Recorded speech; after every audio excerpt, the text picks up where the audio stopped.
Beleza, pessoal, começando aqui a quarta aula do nosso canal.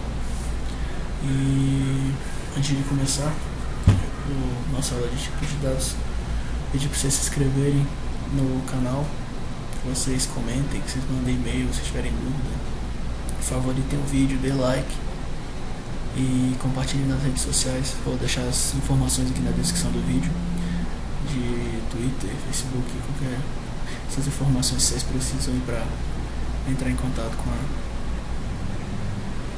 com a gente. E então vamos dar início aqui na aula, tá? Tipos de dados. Então a gente tem o byte, sbyte, short, o short, int e o int, long e o long, char, string, double, float, decimal e orbit. O que significa cada um desses a gente vai ver no próximo slide, que a gente tem aqui todos os tipos, tá? A gente divide em dois para facilitar a visualização.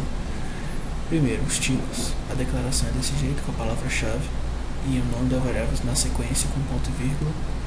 É assim que a gente usa para definir. A gente pode fazer a atribuição ao ato da declaração, mas eu botei separado para ficar mais didático. E aqui eu disse que se ele é unsigned ou não.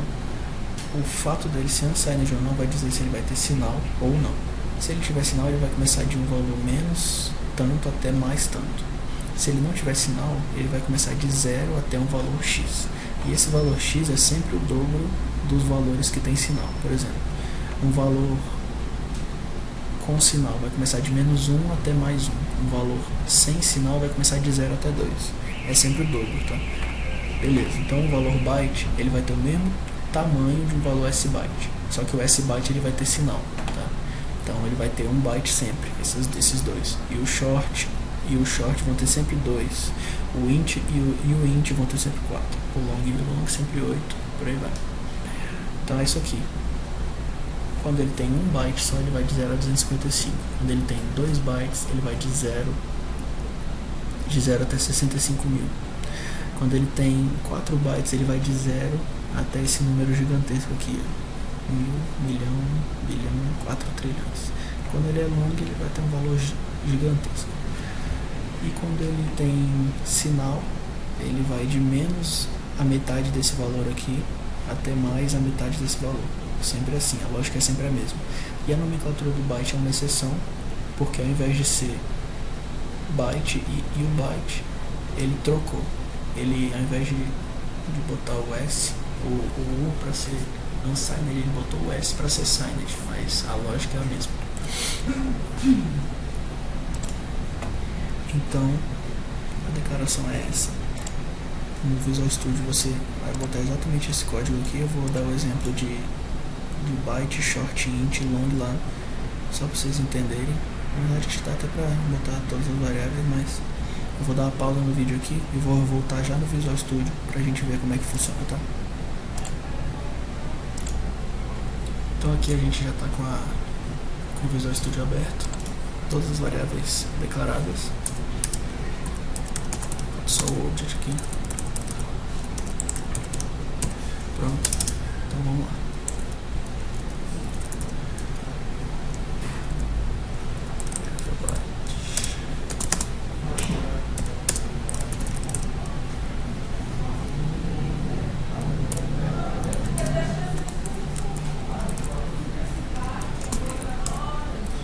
A questão aqui, ó, na variável byte, ela vai de 0 a 255. Então, se eu atribuir o valor 300, ela não aceita. Se eu atribuir na variável byte o mesmo 255 que na variável sbyte, no que a variável byte aceita, vamos por partes. Byte de 0 a 255, a gente tinha visto isso aqui, né? De 0 a 255, porque ela é sem sinal. Ou seja, se eu botar 0, 1, 2, por aí vai até 255, ele vai aceitar.